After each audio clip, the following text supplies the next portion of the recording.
चोर सोडून संन्यासाला शिक्षा देण्याचा प्रकार। हो बरोबर ऐकलंय तुम्ही। अहो असाच काही प्रकार घडलाय जळगाव महानगरपालिकेत। मागील महिन्यात महानगरपालिकेमध्ये जन्ममृत्यू विभागामध्ये पत्नीच्या जागेवर पती काम करत असताना उघड झालं होतं। त्याची सदर प्रकार आमच्याही कानावर आल्यानंतर आम्ही सदर विभाग प्रमुखांना त्याचा चौकशी अहवाल मागवलेला आहे। चौकशी अहवाल सादर आयुक्तांकडे आम्ही सादर करू आणि त्यानुसार आयुक्त जे निर्णय देतील तशी आस्थापना विभागाकडून संबंधितांवर कारवाई करण्यात येईल। त्या महिलेच्या पतीने विभाग प्रमुख डॉक्टर घोलप यांच्या परवानगीनेच काम करत असल्याची कबुली दिली। मी 4 ते 5 दिवसापासून येतोय। नाही सरांना मी विचारलेले आमच्या डॉक्टर घोलप सरांना। मात्र डॉक्टर घोलप यांनी गठ्ठे उचलण्याची परवानगी दिल्याचं सांगून बचावात्मक पवित्रा घेतला होता।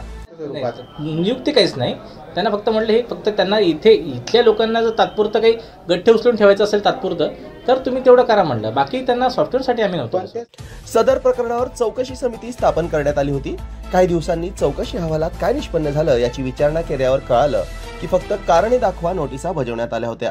त्या अनुषंगाने महाराष्ट्र महानगरपालिका कलम 56 नुसार शिस्तभंगाची कारवाई का करू नये याबाबत खुलासा मागवण्यात आला होता। डॉक्टर घोलप यांनी असा काय खुलासा दिला की 2 दिवसापूर्वीच जन्म मृत्यू विभागातील एकूण 5 कर्मचाऱ्यांची तडकाफडकी बदली करण्यात आली। चौकशी अहवाल हे 5 कर्मचारी खरंच दोषी आढळले का? येथील विभाग प्रमुख यांच्यावर परवानगीशिवाय एक अज्ञात व्यक्ती शासकीय सॉफ्टवेअर हाताळू शकतो का असे प्रश्न उपस्थित होतात। असा प्रत्येक वेळेस मला मेसेज येतो आणि त्याचा OTP पण येतो, माझ्या ओके शिवाय एकही गोष्टी पुढे जाऊ शकत नाही।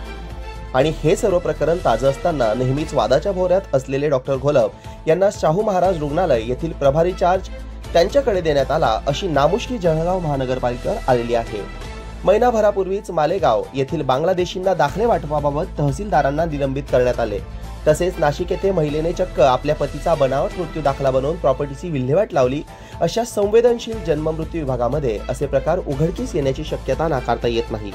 याच जन्ममृत्यू विभागातील एकाच वेळेस 5 कर्मचाऱ्यांची बदली करणे म्हणजे चोर सोडून संन्याशाला फाशी देण्यासारखं आहे। आयुक्त ज्ञानेश्वर ढेरे या प्रकरणासाठी दोषींवर कारवाई तसेच त्यांची विभागीय चौकशी करतील का अशी नागरिक आणि कर्मचाऱ्यांमध्ये कुजबूज सुरू असून घटनेकडे सर्वांचं लक्ष लागून आहे।